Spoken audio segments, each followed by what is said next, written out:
Hello, friends. Adam here with FED. So, I finally took my first foray into the indie RPG world. Normally, I'm a little hesitant to play indie RPGs or just indie games in general, unless I see like a really good review or something. I don't know what it is. I guess I just worry about spending my money on what may be something that's lacking in quality, because we've all been burned by an indie game here or there that looked good on the surface that ended up being a little rough around the edges. But I saw this game talked about in two different videos from two different RPG channels that I enjoy, and it blew me away. I'm so glad that I picked it up. So this game is Chained Echoes. It is made by an incredibly small team. Like, watching the credits roll at the end is honestly kind of funny, because you just see the same few names pop up over and over again for different things. And I don't know the history or the development behind it. My understanding is it's primarily made by one dude, which is just insane to think about when you play the game and then you realize this was made by such a small team. It is so good. I think the highest compliment that I can give this game, before getting into spoilers or anything, the highest compliment I can give this game is that it feels like playing like something like Chrono Trigger for the first time. And by that I mean, like, it plays like or feels like how I remember Chrono Trigger playing like or feeling like. And I loved that experience. Like, going back to those older, Super Nintendo RPGs doesn't always feel great, because there's just a little clunky here and there for one reason or another. But this has to me, it has all of the charm of like a PS1 or Super Nintendo era RPG, with a lot of like the modern, like a modern UI feel, and everything just moves smoothly. There's like a speed up function. There's the combat is fast and fluid. I like it. It's a very, very good turn-based experience. And on top of that, the story is actually pretty good. I'm sure there's some that'll say, there's always people that are going to complain about stories in games or stories in any format. There's never going to be a universally loved piece of art in general, right? But I think the story is above average as far as games go. I enjoyed it quite a bit. It doesn't waste your time with too much. There are a few moments of exposition that might feel a little heavy-handed, but those are over quick enough, and you get back into gameplay without wasting too much of your time. And I think that's something that really stood out to me there. My favorite thing, though, that this game does, it borrows from, I'm sure there's other RPGs that do this, but the one that I know of the best is Chrono Cross. It borrows the leveling system from Chrono Cross, which most people either don't understand or either they might dislike it, but I think a lot of people just don't understand how it works and why it's good. But essentially, instead of getting traditional experience points and level ups and stuff, that just doesn't exist. You get level ups, essentially, from killing bosses. So your party's power level is directly tied to your place in the story. There are optional bosses here and there that also give you extra, essentially level ups, but it's never so much that you become overpowered in the game. It becomes stupid easy. In fact, I would say that the game has a really good difficulty curve all the way through. I've played, you play a lot of RPGs where you might end up like grinding a little bit here and there just because you're doing side quests or whatever, and you become a little overpowered and the game becomes a little easier or less fun. But I did a lot of side questing in Chained Echoes and all sorts of stuff like that, and wandering around and just seeing the world, fighting battles I didn't need to.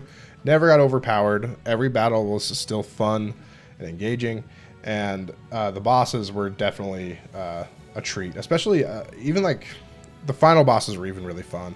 I don't know. I feel that's another thing. I feel final bosses can be kind of a letdown, because there's usually some like secret super harder boss that you're preparing for throughout the game that you don't have to fight, so the final boss just doesn't feel as impactful in that way.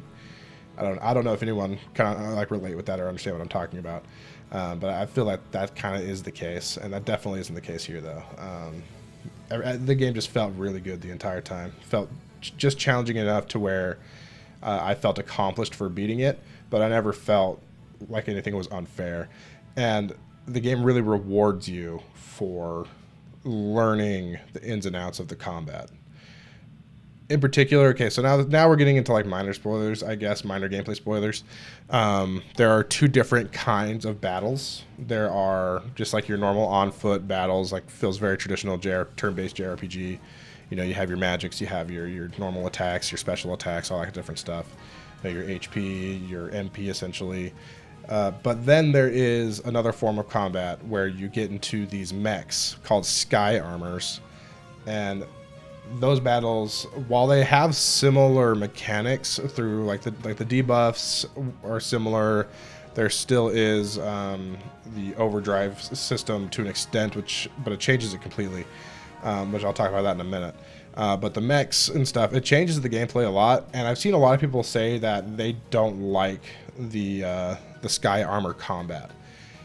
But the more I played with it, the more I think at first I was like, this is dumb because it's different. But once I really figured out how to manipulate the different tools and stuff that I had at my disposal, bosses or really even just like tough enemies that were giving me a really hard time, I started to figure out, and it was kind of like a puzzle. That's kind of how it felt. It felt like the Sky Armors with the gear system, where you have to switch gears between gear 1, 2, and 0, and switching between them at the right time was really important, and it just felt good to do. And once you figure it out, like different tells from enemies when they're going to do strong attacks and stuff, you knew which gear to go into and when to really attack. Because in gear 1, it's like your standard stats. Then in gear 2, you deal more damage, but you also receive more damage. But then in gear 0, you deal less damage, but also receive less damage. So it's like a little give and take that you have to play around with for throughout any given fight. But I think the thing that really stands out and is it's kind of like this game's unique turn-based RPG gimmick is the overdrive system. So there's a bar at the top of the screen during any battle that you fill up by doing attacks or skills or magic or healing or really anything. If you get attacked, it goes up.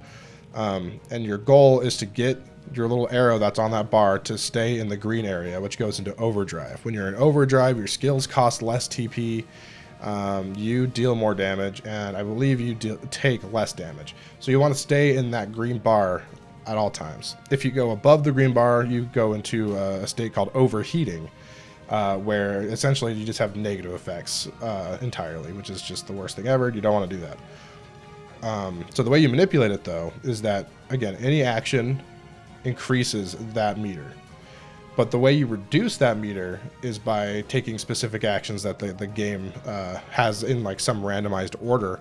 And you can see it at the top of the screen where it'll have a kind of skill that you need to use to reduce the overdrive meter.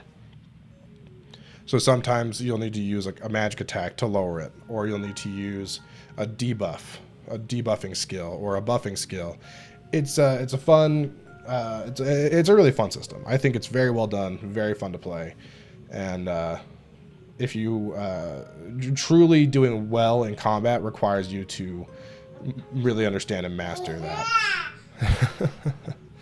And I think that is very good, very good.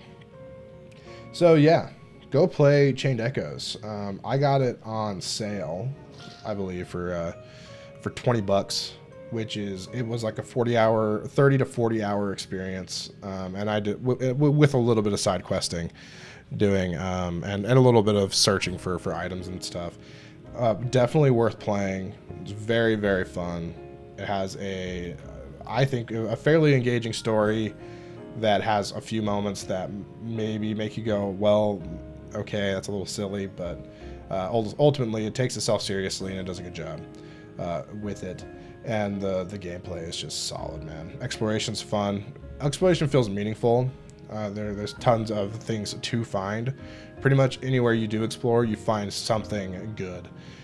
Sometimes it's like, okay, thank you for the healing item or whatever. But even that feels good because it wasn't that hard to get to. But then there's other times where you get like a sick piece of equipment just for going out of your way a little bit. So exploring feels good. Battling feels good. The story is I don't want to oversell it, but the story is like definitely serviceable. Great game. Maybe definitely top 10 JRPGs for me now. Probably my favorite game that's come out this year. So definitely go play it. Anyways, thanks for watching, guys. Make sure to subscribe to the channel and like the video.